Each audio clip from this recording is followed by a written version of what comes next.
Hello, good evening, everyone. This is Samir Chatterjee from Calcutta.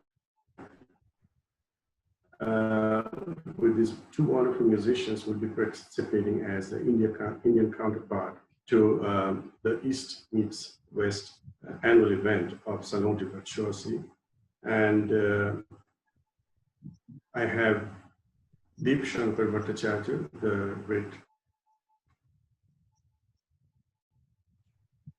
young sitar player, and both of them are prolific in their own respective ways, with enormous talent and possibilities. And as I told you, Deepsankar and Unmesh, Salon de Bhattacharjee conduct these wonderful concerts throughout the year, once a month or sometimes even more frequently. But all of these events, and these are all events of Western classical music, and at the end of the year, they have this culminating event, East Meets West, with a combination of Western classical music and Indian classical music. And if you have a question in your mind, why so? How come? It is because of the lady who I was very fortunate to be friendly with. She was like my mother, Charlotte White, and who spent a lot of time here in India and other Asian countries, and personally had acquaintance with many of India's greatest musicians and dancers and artists, and personally also studied the sitar for some time when she was in Delhi. Yeah. So she had this tremendous love and admiration for Indian music. So Deepsankar, this unique situation of quarantine, did it make any significant difference in your day-to-day activities? Yeah, surely. Actually, you know, we perform all over, but all of a sudden, you know that there will be no concerts. Uh, there will be no audience to listen. I mean, in the gallery or the auditorium. It's suddenly going on virtual. So to adapt that, to accept that, you need some time actually. But I hope everything will be fine soon. And all the musicians who actually travel, who used to travel, all their concerts got cancelled and the tours have been postponed. So this is unfortunate, but this situation is not in our hand. So we only can hope and pray for the betterment of the situation. I hope it will be fine soon. Did it ever occur to you that this is a golden opportunity for me to go deep into my practice? And I'm Surely, so glad that I then don't have to step out. Yeah? surely, surely. That's another perspective of our life that we are spending much more time in our home with our family. We are discovering our small things which makes us happy. And maybe in our daily life, in our past life, we ignore that things. But now we have time. We can magnify our these small things which makes us happy, and also that bonding with your instrument. It's it's like I would say that it's becoming more and more because I'm able to uh, you know spend more time with my instrument, with my music, uh, with my inner soul. So that's I think that's a good part of this quarantine. But still, as a performer, you miss those moments when the audience, appreciate your art form and says in front of you that it's good, or some audience says it wasn't that good. So you actually miss those things also. Mhm. So this is all you know uh, part of our life. We can't change it, but we only can hope and pray for the betterment.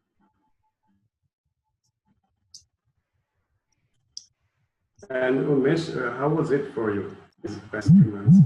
Well, when the quarantine started, I thought I'll take it positively. I try to approach everything positively, and I thought I'll get a lot of time. I started subscribing to Netflix and all the streaming platforms, hoping that I'll be able to catch up on a lot of shows.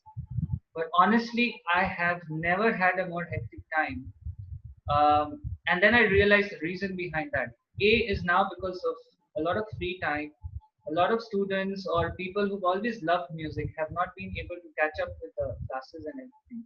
So there's been a sudden huge requirement for teachers to connect with such people, and a lot of online platforms have come up for classes and collaborations like the one that we are happy to be a part of. So there have Yeah. been Facebook lives, me going live through different platforms, collaborations, which has been extremely hectic, and then classes and everything. uh, Great fun, but hectic. And then I realized live shows that we are missing now also, in spite of the adrenaline rush that they bring in, it is also relaxing in a way that post the concert or while you're traveling, it's very refreshing for the mind. So, in a way, being stuck at home during quarantine, I find it more hectic than something that we would have called a hectic travel schedule or a tour schedule before. I find this more hectic in a way, and that more relaxing now that we don't have that. So that's how it's been for me. And with this project, wonderful project that we have with us, that would you call refer to that as a icing on the cake? This wonderful East meets West project. Yeah. How do you Exactly. feel taking part in this project, Deepsankar? I'm really honored to be a part of this project. You know, it's always it's a blessing when you're collaborating with the musicians like Alexander Hirsch and Unmesh. So it's like you get so much to learn from each other. So it's like sharing your knowledge with each other. I think this is a blessing to collaborate project like this. And you didn't have any bumps in using the virtual synchronization, recording, all of that. You enjoyed working on the project? Yes, yes, we did before, like virtual concerts and the recording stuffs, but it wasn't that major thing.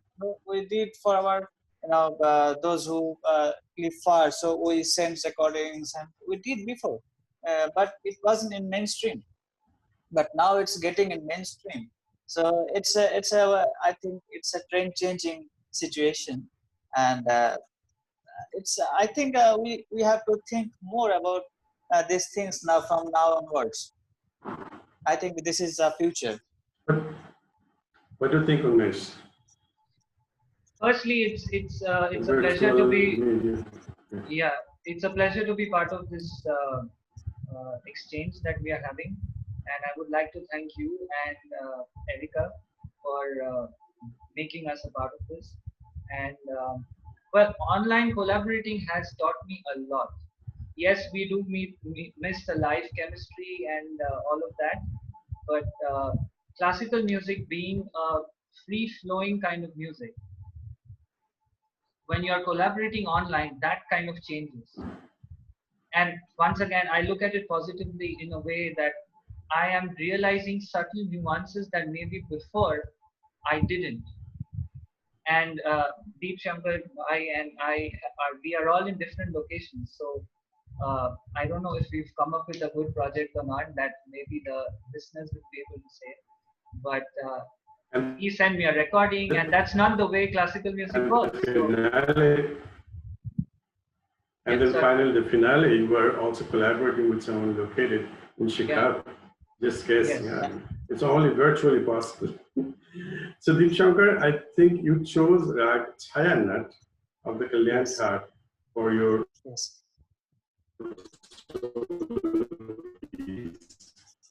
why Chayanat in particular? You will say Uh, share something about it. Actually, Chayanat is a rag which is uh, people don't listen it so much because it's kind of it's going in the part of rare ragas right now because people are not playing Chayanat so often.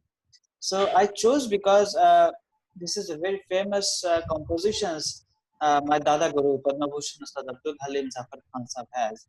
And also there is very famous composition of my father, Pandit Harashankar Bhattacharjee also composed something. So that's why I created both of this together and I tried to play this raga. It's very melodious, very sweet, and this rag is very close to my heart. So I wanted to play this rag. Initially, I had a And different plan, but I changed it. wonderful. Unmesh, between the Dut Ektal and the Tintal and the Jala section, did you have any preference? Any of the sections you liked more working on? Well, Ektal has a very uh, fun and a jolly kind of flavor to the theka itself. The time it has a groovy feel. That's how Ektal is, and Ektal also has a dual nature of being a triplet and a fourth. So you can approach it as a 6 beat, 12 beat, or a 8 beat, 4 beat if you consider triplet. So it has a very uh, a lot of even though it's a small tal when you play it fast, there's a lot of scope to just be groovy and enjoy the feel of the tal. And Chayanat, it was the way Deepsankar played was very sweet and melodious, and the groove went hand in hand kind of. So it was very it gave a very positive vibe, which is very required for all the listeners right now in the current Thank you Were so you much, Unmesh. were you inspired at Just any point to throw in some of your own specialties, specialties of your father or your own specialties or your style, Rana? Yes. So the way Deep Shankar approached his playing had a very lovely traditional flavor to it. So I had to go back into my traditional knowledge bank that my father's taught me and play those compositions that would suit his style of play. Rather than something more experimental. And both have their own beauty. And the way he brought in the bandishes, I had to. I mean, all the traditional bandishes almost kind of came in on its own. I didn't have to think I want to play this or that. The repertoire chose itself. So that was quite Wonderful. refreshing in a way. When by the way, I just want to mention the Ektal Bandish is from my father, and the Drut Tintal is from my Dada Guru. So that's why I decided to put both the Beautiful composition. compositions too. Beautiful. Wonderful. So I wanted to come to that, Deepsankar, that when we talk about sitar, generally people think that it's just one instrument. But in guitar also we have varieties, and likewise in the sitar group, we have many different versions of the instrument. And then we also have many different playing styles. So how much Yes, of the specialties of your gharana have you put into this recording? actually, uh, you know everything, but for the listeners, I want to tell that you know there is four styles of sitar is there in the whole Indian classical music history. Uh, it's like the four pillars of sitar. We say that the four style is so different from each other, and they are so beautiful, and they are different. So one is a style of Pandit Ravi Shankarji, another is Pandit Nikhil Banerjee, another is Ustad Vilad Khan Sahab, and another one is my Dada Guru, Ustad Abdul Halim Zafar Khan Sahab. These are the four pillars of sitar we say like this from the past. It's there. So each and every gharana or the schooling of music is so different from each other. They are so sweet, and each and every gharana portrays their own beauty. I have uh, I have learned these styles. I'm still learning from my father, and also I have unfortunate that I I have learned from my Dada Guru Ustad Abdul Halim Zafar Khan Sahab. So this styles is so unique. Uh, those who knows him, those who have listened him, they they they can say instantly that this style is only belongs to him. So it's very unique of its own. And the tonal quality of sitar and mir and all the technical stuffs is so different from each other. So, usually, traditionally, these East-West concerts end with a collaborative piece, almost like sometimes it takes shape as jam session. But this year, because of the virtual situation, I ended up composing something, and it's on its way to you, and it won't be within the frame of what we refer to as tradition. But both of you, I heard, are ready and eagerly waiting what comes out. That piece, I don't have a title yet, maybe work in progress, but it's could be Anyatha, a Sanskrit word, Hindi word, meaning an alternate situation, alternate environment or possibilities. Anyatha. beautiful. That would be perhaps the title of the piece. And in that, this actually starts from the immediate shock of being caught into this situation and of the quarantine, of the epidemic, and the anxiety and the choking sensation, all of that related to it. And then gradually it settles down and it acknowledges the uniqueness of the situation as part of the phenomenon, as it has happened back in history, and we might be caught in a particular time in history when this is happening to us. We are in the midst of it right now. But then again, it moves into out of despair into hope and possibilities. So it will be opening with the cello section, introduction, and then coming to these compositions. And when we come to compositions, traditionally in Indian context, we would start just the way you played your solo piece, you know, ek tal straight, ek tal continues, and then teen tal straight. But here, in traditional structure of 10, and then it goes into 7, and then it goes into 15. And these are just more directed by the melody itself. So, are you excited about it to work on the project? Surely. How about you? Possibly learn something. Yeah, Can and you compose something? Yeah, please. Yeah, and I always look forward to experiments which push my barrier. So, for example, when I was in college, I took on the drums because there was no drummer in college, just because I wanted to experience what it is, not to be a drummer, but to feel what it means to be a drummer, so that maybe sometime if I have to jam with a drummer, I can understand what their downbeat is, the way they think of the time cycle and all that. And learning Carnatic has also helped me hugely to approach jazz kind of progressions where the tal is not fixed, it keeps changing depending on the melody. And Carnatic learning has hugely helped me understand those free-flowing kind of compositions that is a characteristic of the Western compositions. So I'm really excited to be a part of it mentally. Thank you both very much. Thank you so much.